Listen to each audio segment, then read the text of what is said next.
Bismillahirrahmanirrahim.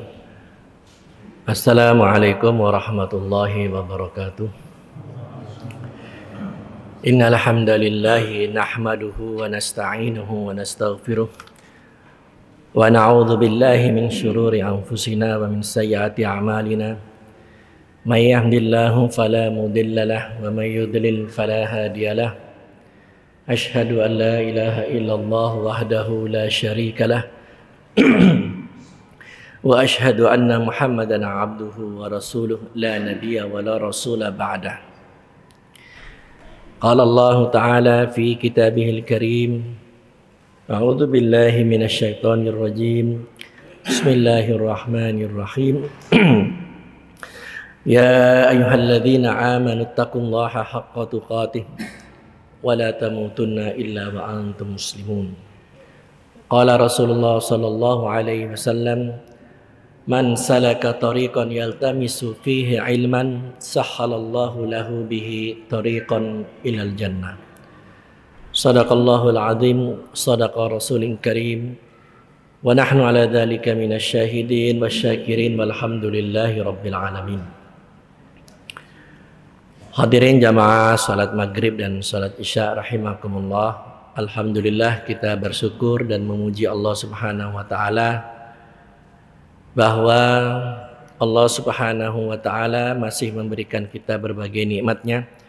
Semoga nikmat-nikmat yang Allah telah berikan kepada kita mampu untuk mensyukuri nikmat tersebut, yaitu kita berusaha untuk mentaati Allah Subhanahu wa taala yang telah memberikan nikmat kepada kita. Kita akan melanjutkan pertemuan pengajian kita ini yang keberapa?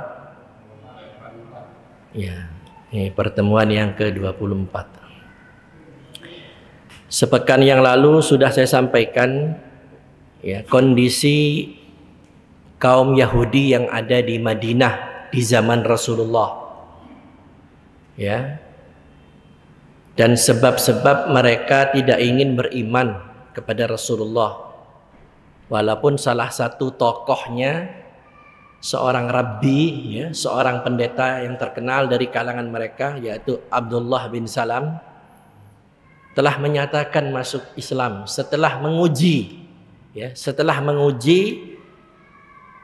kebenaran, ya, tentang kenabian Rasulullah SAW. Karena dia ahli kitab, dia punya kitab dan ulamanya orang Yahudi.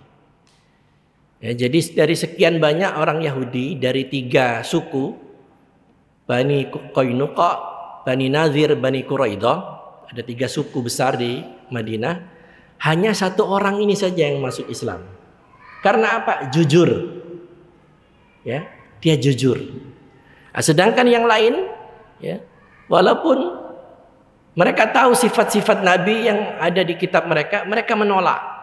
Alasannya apa?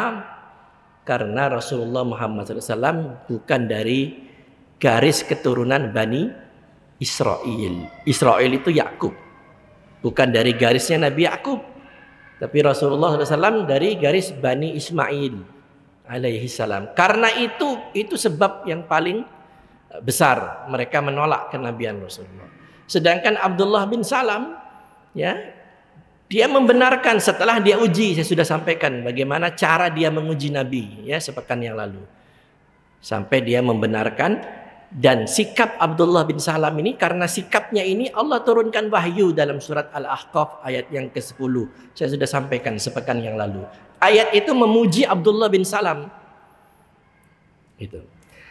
Itu sudah kita sampaikan. Kemudian setelah itu sudah kita sampaikan juga kondisi Yahudi Bani Israel setelah zaman Nabi. Ya, jadi setelah zaman Rasulullah, orang-orang Yahudi yang terpencar-pencar, ya, di berbagai negeri, ada yang ke barat, Yahudi barat ini disebut Yahudi Ashkenazim, dan ada yang ke timur. Yang ke timur ini Yahudi Sephardim. Nah, keberadaan mereka yang terpencar-pencar di tiap-tiap negeri itu selalu bikin masalah. Karena memang mereka ini satu bangsa yang keras kepala. Merasa benar sendiri, keras kepala, tidak menghargai bangsa-bangsa lain. Dan yang paling menonjol, suka berdusta dan berkhianat. Sehingga saya sudah sampaikan di Perancis, di Italia, ya, di Rusia, di Jerman bahkan mereka dibantai. Di negeri-negeri itu mereka diusir, ya, karena sikap-sikap mereka. Bahkan di Jerman itu 2 juta lebih orang Yahudi itu dibantai. Itu sudah saya sampaikan. Nah, kita akan lanjutkan kajian kita. Jadi setelah Yahudi ini terpencar, ternyata inilah kelebihan mereka. Walaupun mereka sudah diusir, ya, keluar dari negeri-negeri yang mereka tempati, dalam waktu 400 tahun terbukti mereka bisa masuk lagi. Salah satunya mereka, contohnya mereka masuk lagi ke Inggris. Ya. Ini menunjukkan betapa hebatnya, ya, orang-orang Yahudi dalam melobi, mempunyai pengaruh di tiap-tiap negeri, ya, karena lobi-lobi mereka. Gitu. Nah, kita akan lanjutkan selanjutnya. Cuman sebelum itu saya sedikit mengulas, ya, ini penting juga. Ya, jadi kita beberapa hari yang lalu, ya, telah kehilangan satu mujahid besar, ya, yaitu Syekh Abdul Abad Ismail Haniyah rahimahullahu taala. Beliau seorang tokoh politik, ya, daripada gerakan Hamas. Hamas itu Harakatul Muqawwamah Al-Islamiyah. Beliau seorang mujahid yang istiqomah, seorang hafiz Quran, pecinta Al-Quran, ya, hafiz Quran, pecinta Al-Quran, dan luar biasa andilnya untuk, ya, mengawal organisasi Hamas ini atau Harakatul Hamas ini. Luar biasa besar, ya, jasa beliau. Beliau syahid beberapa hari yang lalu karena persekongkolan, ya, musuh-musuh Islam, Amerika, Israel dan sekutu-sekutunya. Jadi sebelum terbunuh, Netanyahu ini pergi ke Amerika. Ya, pulang dari Amerika itulah dilakukan, ya, pembunuhan terhadap Syahid Ismail Haniyah sepulang dari Amerika. Dan memang sudah disusupkan orang-orangnya, ya, disusupkan di Iran itu, ya. Nah, Syahid Syekh Ismail Haniyah ini sebelum beliau meninggal ada lebih kurang 60 orang keluarga dekatnya yang sudah syahid. Sebelum beliau sendiri syahid, sudah 60 orang dari keluarganya yang syahid. Keluarga dekatnya, paman-pamannya, bibi-bibinya, keponakannya, menantunya, anaknya, ya.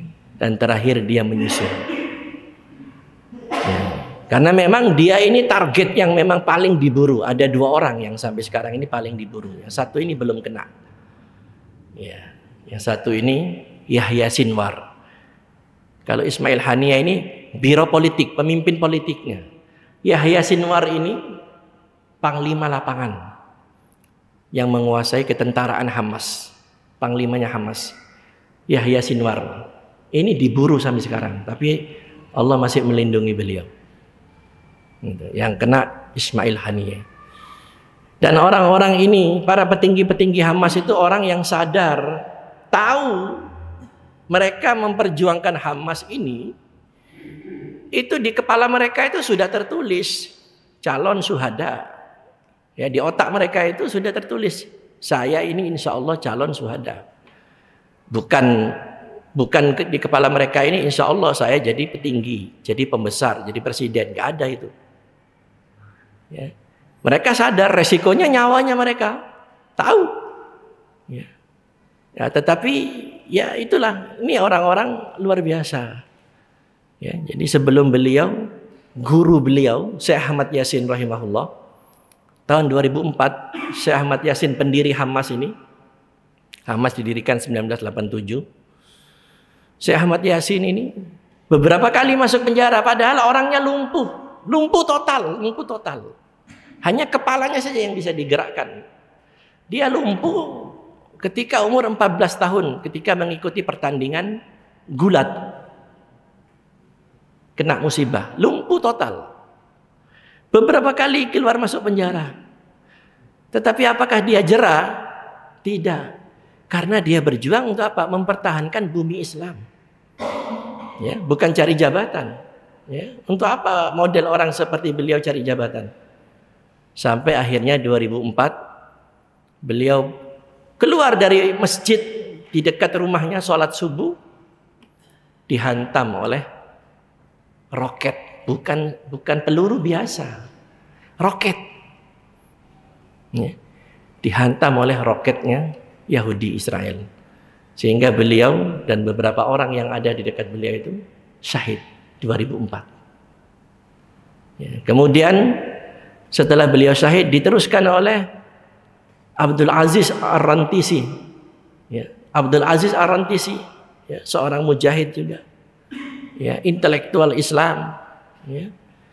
Sama, Abdul Aziz Ar-Rantisi keluar dari rumahnya menuju ke kantornya, mobilnya dihujanin, ya, diberondong dengan senapan sampai syahid.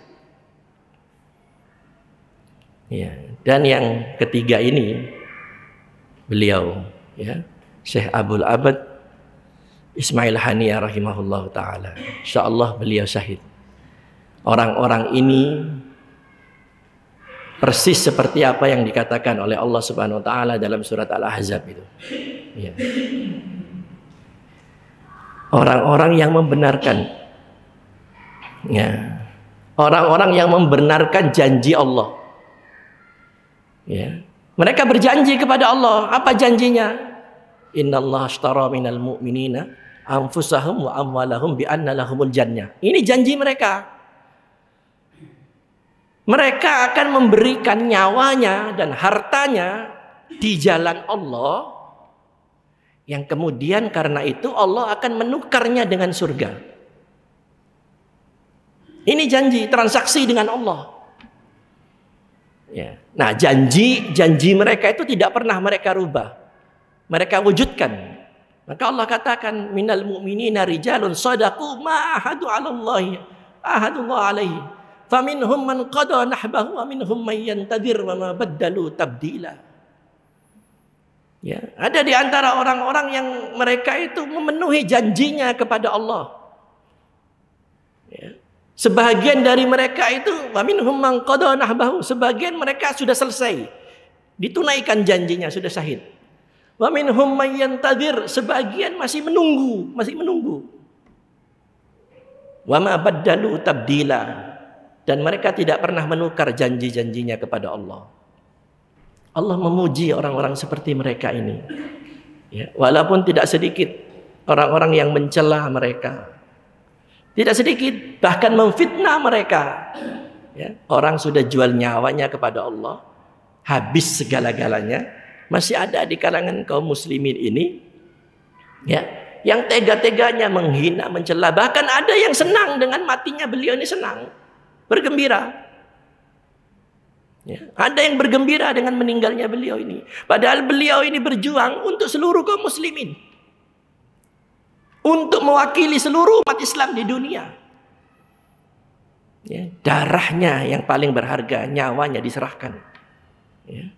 Sementara orang-orang yang memfitnah, yang mencela itu, mereka mencela, memfitnah, mereka enak-enak di rumah, tidur dengan istri, minum kopi, makan roti,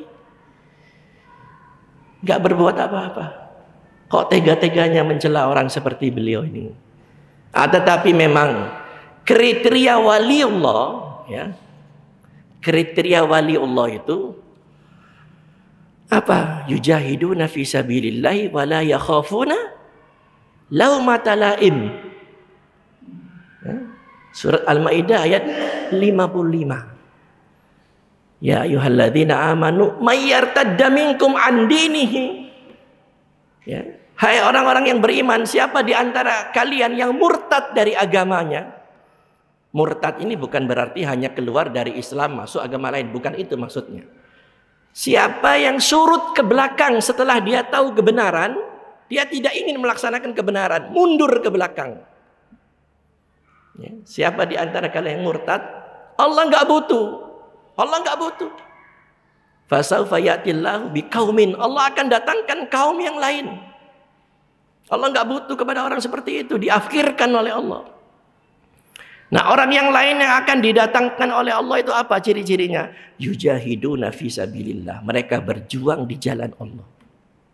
Ya. Berjuang di jalan Allah, ya, dengan harta dan jiwanya. Ya. Kemudian ciri-ciri yang lain, mereka itu berkasih sayang, ya, mempunyai sifat ruhama kepada orang-orang beriman, ya, tetapi keras kepada orang-orang kafir. Ya. Nah, ciri berikutnya, wala yakhafuna laumata laim, dan mereka tidak pernah takut celaan orang yang suka mencela. Paham enggak makna ayat ini? Kenapa Allah katakan begitu? Mereka tidak takut celaan kepada orang yang mencela. Kenapa? Apa sebabnya? Karena Allah tahu akan ada manusia-manusia pencela-pencela, ya, yang mencela perjuangan mereka. Makanya Allah katakan ciri-ciri wali Allah, penolong agama Allah itu salah satunya tadi, wala yakhafuna laumata laim. Tidak takut celaan orang yang suka mencela. Jadi memang mesti ada orang yang mencela itu, mesti ada. Kalau nggak ada berarti Allah ini bohong. Nah, tinggal kita tandain saja mana mukanya para pencela itu, mana model orangnya. Karena ayatnya sudah disebut oleh Allah. Tinggal kita tandain, oh inilah model-model orangnya. Nah, begitu. Ya, satu lagi saya sampaikan sebelum saya lupa. Ini belum masuk materi lanjutan.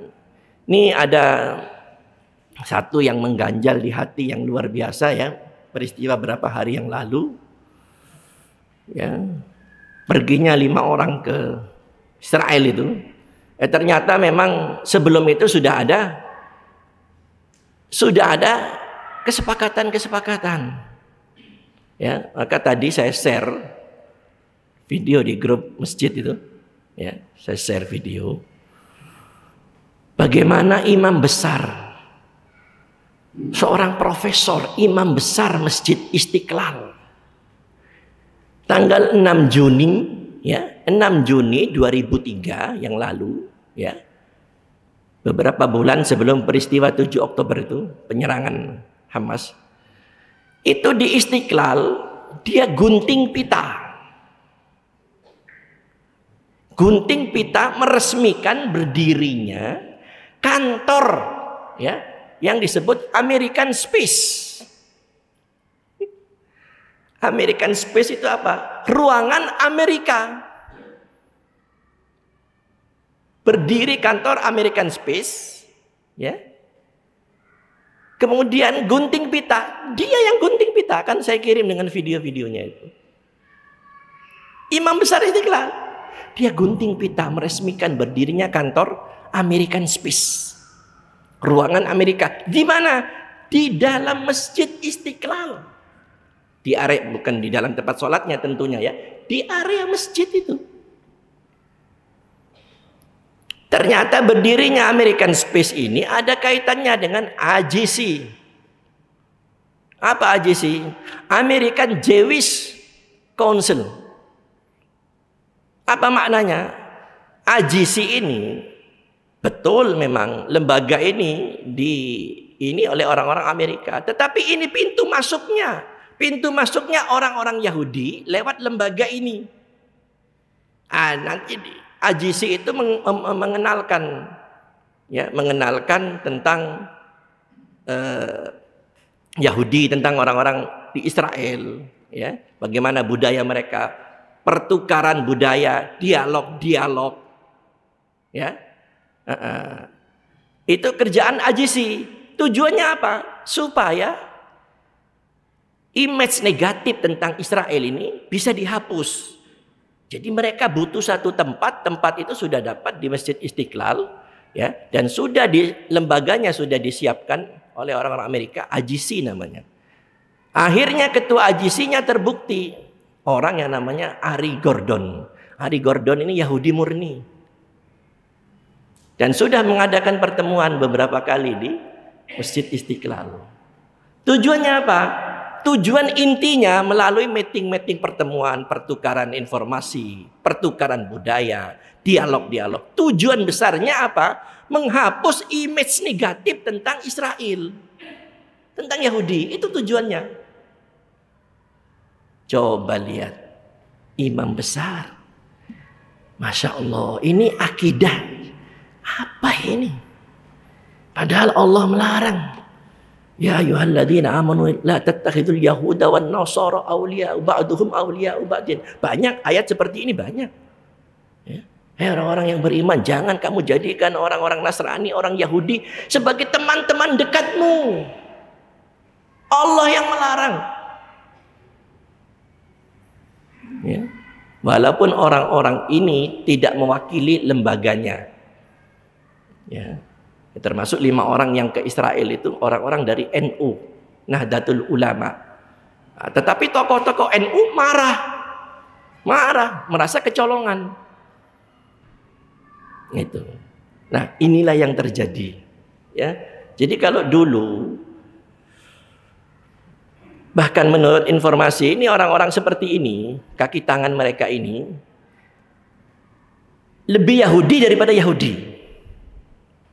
Persis sama dengan ketika Indonesia dijajah dulu oleh Belanda. Ya. Siapa kaki tangannya? Ada yang tahu? Kaki tangannya itu sekarang dikenal dengan Londo Ireng. Londo Ireng itu Belanda hitam.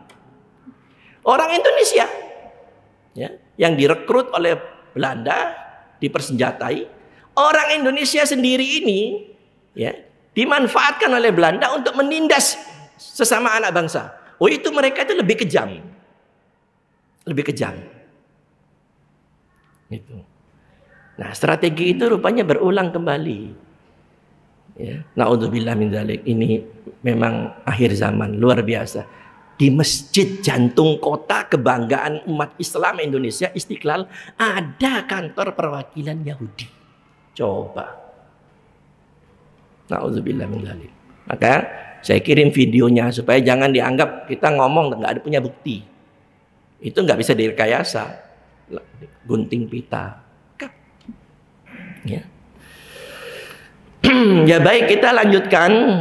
Ini masuk materi. Jadi setelah diusir di beberapa tempat orang-orang Yahudi, ya, Bani Israel ini karena ulah mereka, pengkhianatan mereka, maka ada seorang tokoh Yahudi, dia ini seorang wartawan, dia mendirikan satu organisasi yang namanya Zionis.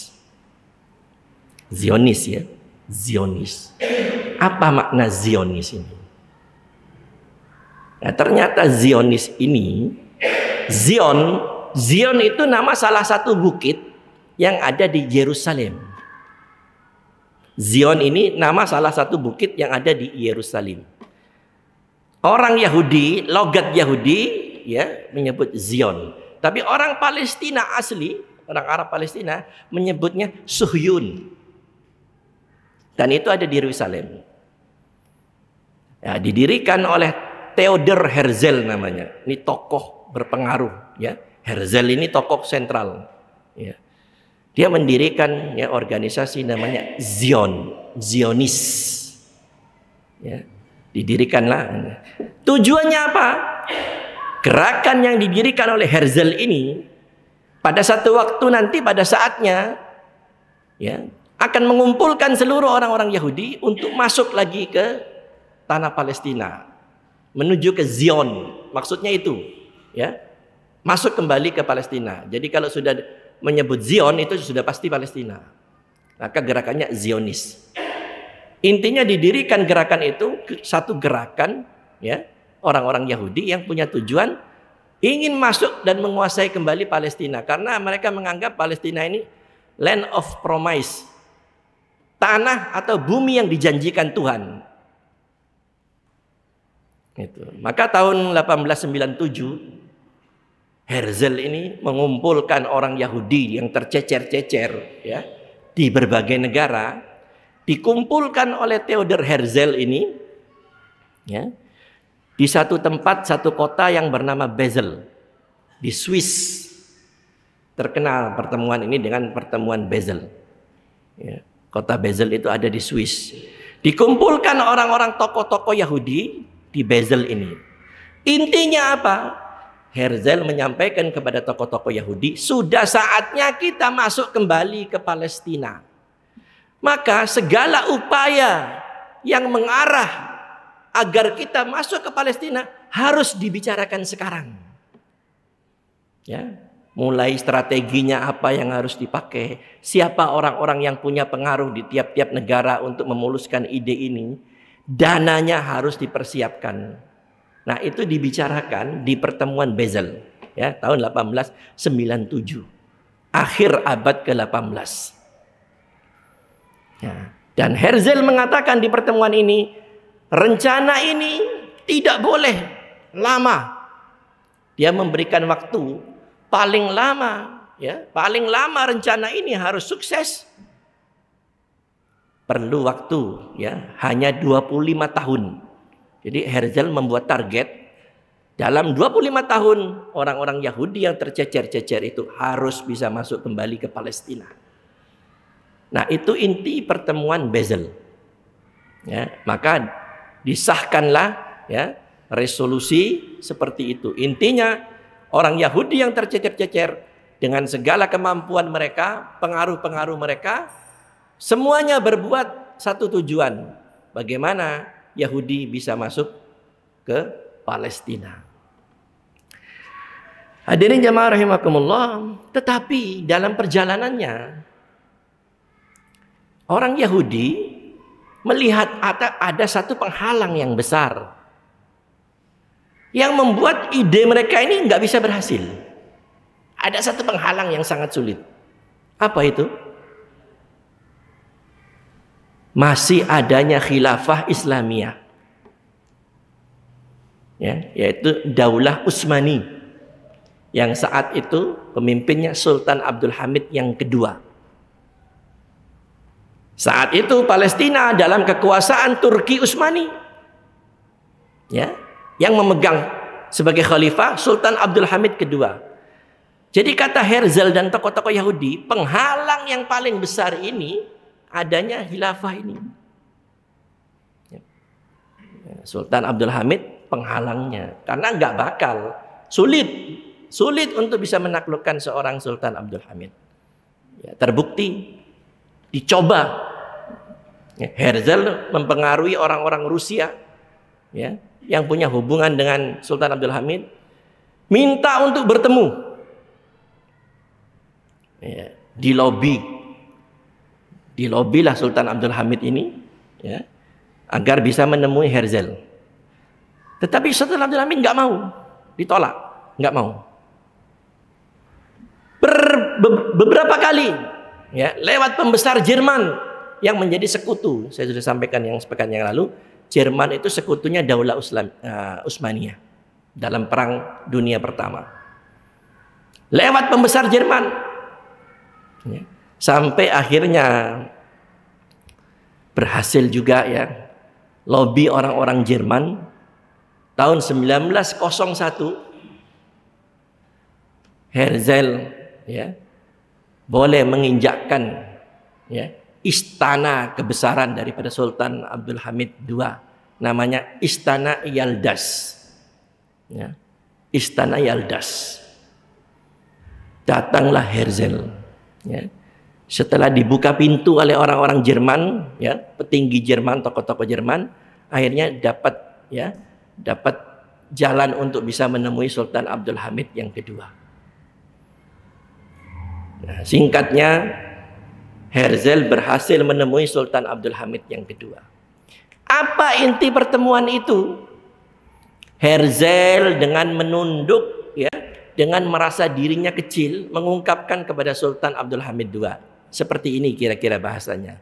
Wahai ya Sultan, perkenankanlah kami ya yang tercecer-cecer ini untuk masuk ke Palestina.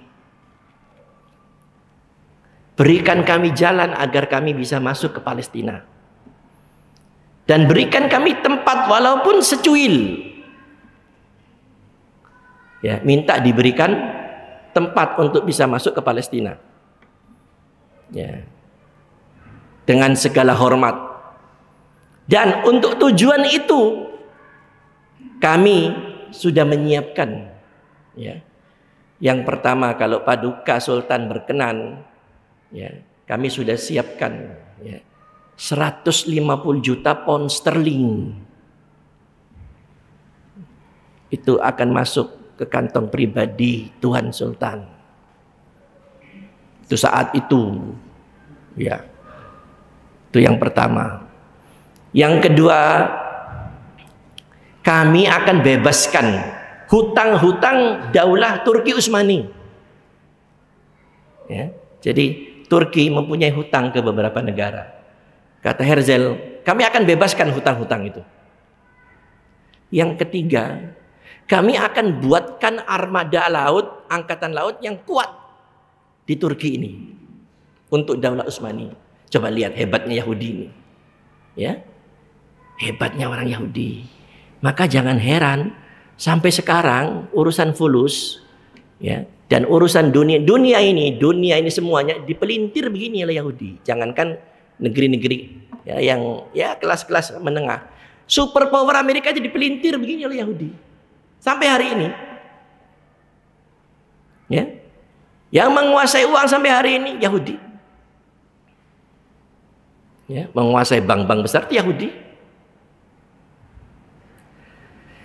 Kemudian yang keempat, kami akan buatkan universitas Islam yang megah, ya, di Palestina. Universitas Islam yang megah di Palestina. Tetapi dengan itu semua yang kami tawarkan, izinkan kami akan masuk ke Palestina. Apa jawaban Sultan Abdul Hamid yang kedua? Wahai Herzl, saya sudah dengar semua penawaran yang kau tawarkan. Untuk engkau ketahui, wahai Herzl, Palestina telah dibebaskan oleh nenek moyangku dengan darah. Dan sekali-kali tidak akan aku lepas Palestina kecuali dengan pertumpahan darah. Aib bagi Abdul Hamid untuk melepaskan dan memberikan sejengkal bumi Palestina kepada kalian. Aib bagi saya. Sesungguhnya, hai Herzl, sekalipun badanku disayat-sayat, dipotong-potong, itu lebih aku sukai daripada aku harus memberikan tanah Palestina untuk kalian. Aku tidak ingin dicatat oleh generasi penerusku sebagai pengkhianat. Hei Herzl, pergi kau. Bawa kau punya uang. Aku tidak butuh semua itu. Peristiwa ini dikomentari oleh orang-orang tokoh-tokoh Islam. Apa komentarnya? Aduhai, andai kata pemimpin-pemimpin Islam sekarang seperti beliau, betapa hebatnya Islam itu. Hampir nggak ada orang seperti ini, nggak ada, Pak. Nggak ada, Pak. Kata orang sekarang, siapa yang nggak mau uang? Siapa yang nggak mau naik Alphard, mobil mewah, punya aset di mana-mana? Orang lebih pilih itu. Abdul Hamid ini tahu dengan dia tolak, ini taruhannya nyawa. Tahu dia. Ya. Keluar kau Herzl, bawa semua uangmu. Ya, tidak mungkin saya akan serahkan Palestina.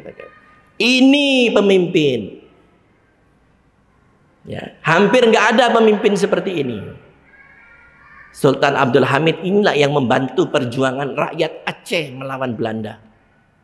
Dia kirim dana, dia kirim kapal-kapal perang, ya, menolong kaum muslimin Aceh ketika berperang melawan Belanda. Ya, ini hebatnya Sultan Abdul Hamid II.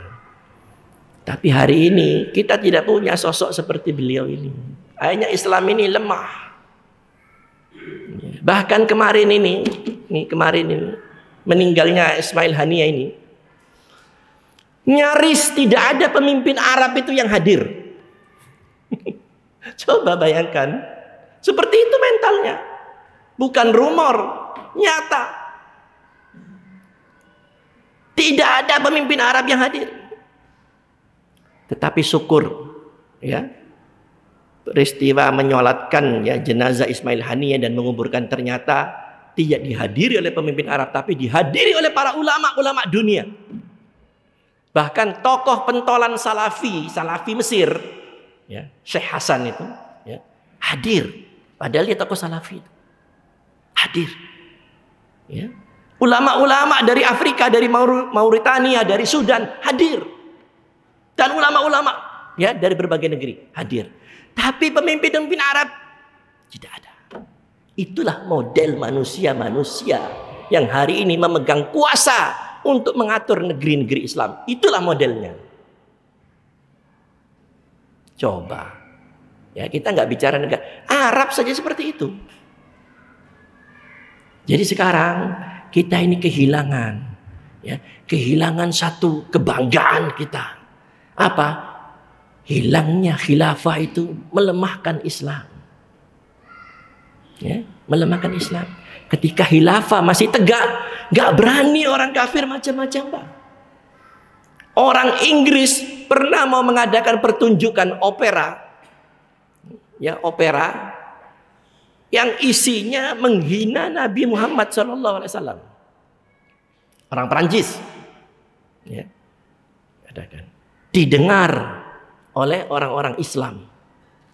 Sampailah ke telinga Sultan Abdul Hamid yang kedua. Didengar. Mereka akan adakan opera, orang-orang Perancis ini. Inti daripada opera itu menghina Nabi kita. Marah Sultan Abdul Hamid II. Diutus ya beberapa orang untuk menemui pembesar Perancis. Apa inti pesannya? Hentikan. Hentikan opera itu. Karena menghina Nabi kami.